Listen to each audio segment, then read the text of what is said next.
အိုဘားမားမြို့ကြီးထဲမှာကားတွေခုံမယ်ဂန်းတွေထောင်မယ်ဘန်တွေကိုတမျှတိုက်မယ်ဂန်စတာဆန်ဆန်အသက်ရှင်မယ်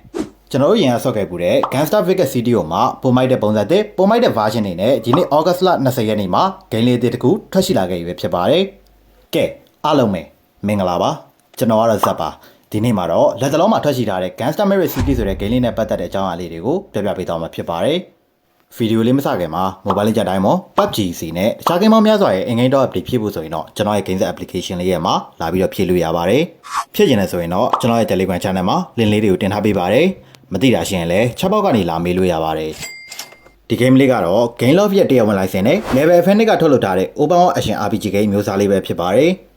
Merit City လို့ခေါ်တဲ့မြို့ကြီးထဲမှာလွတ်လပ်လပ်ရှောက်သွားနိုင်ပြီးတော့မြို့ရဲ့ underground လောကထဲမှာတာမန် Gangster လေးတစ်ယောက်ပေါ်ကနေမြို့တစ်မြို့လုံးကိုချုပ်ကန်နိုင်တဲ့ Gangster Boss တအုပ်ဖြစ်အောင်ကြိုးစားပြီးတော့ဆော့ကစားရမှာပဲဖြစ်ပါတယ်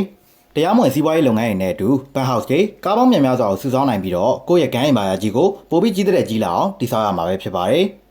Obama Multiplayer Game ဖြစ်တာမလို့မြို့ထဲမှာတခြားကစားသမားတွေဒါမှမဟုတ်ကိုပေါ်ရိုင်းနဲ့အတူတူကိုမရှင်တွေလောက်တာဓမြတိုက်တာစတဲ့မရှင်တွေကိုလည်းအတူတူလုပ်နိုင်ပါတယ်။နောက်ပြီးမြို့ထဲမှာရှိတဲ့နေမြေတွေကိုပိုင်ဆိုင်မှုအတွက်ဂန်းချင်းချင်းပြန်တီးရတဲ့ PVP မုတ်တွေပါထည့်သွင်းပေးတာပါတယ်။မရှင်တွေမလုပ်ချင်ဘူးဆိုရင်လည်းမြို့ထဲကိုရှောက်သွားမယ်ကားတွေကိုလူမယ်ရဲရီလာရေးပြေးမယ်ဒါမှမဟုတ်ပြန်ချမယ်လှုပ်ချင်ရလို့သွားချင်ရသွားမယ်ဆိုရင်လည်းစိတ်ကြလုပ်လို့ရပါတယ်။ Area ညဖို့တုံးထားရတဲ့ကြောင့်မလို့ graphic ဘိုင်းမှာတော်တော်လေးအဆင်ပြေတဲ့အပြင်ဟိုမှာ dynamic weather တွေနဲ့ day and night cycle တွေကိုလည်းထည့်သွင်းပေးထားပါတယ်။ Runner distance တွေကိုလည်းအကောင်းဆုံးဖြစ်အောင်ထိန်းညှိပေးထားပြီးတော့ဖုန်းတက်တာတွေကိုလည်းအတက်နိုင်ဆုံးနည်းတဲ့နေအောင်ဖန်တီးပေးထားပါတယ်။ File size ကလည်း10 GB ဝန်းကျင်လောက်ပဲရှိပြီးတော့တော်ရုံလိုအပ် device တွေမှာပါအဆင်ပြေပြေနဲ့စောင့်နိုင်အောင် optimize လုပ်ထားပါတယ်။ GTA ကြိုက်တဲ့ browser တွေကတော့လုံးဝကိုစကြည့်တင်ပါတယ်။ဆော်ပြီးတဲ့လူတွေကလည်းဘယ်လို experience မျိုးရှိလဲဆိုတာကို comment မှာဝင်ပြီးတော့ရေးသွားလို့ရပါတယ်။ဆိုတော့ဒီနေ့ video လေးကတော့ဒီလောက်ပါပဲ။နောက် video တွေမှာတွေ့ပါမယ်။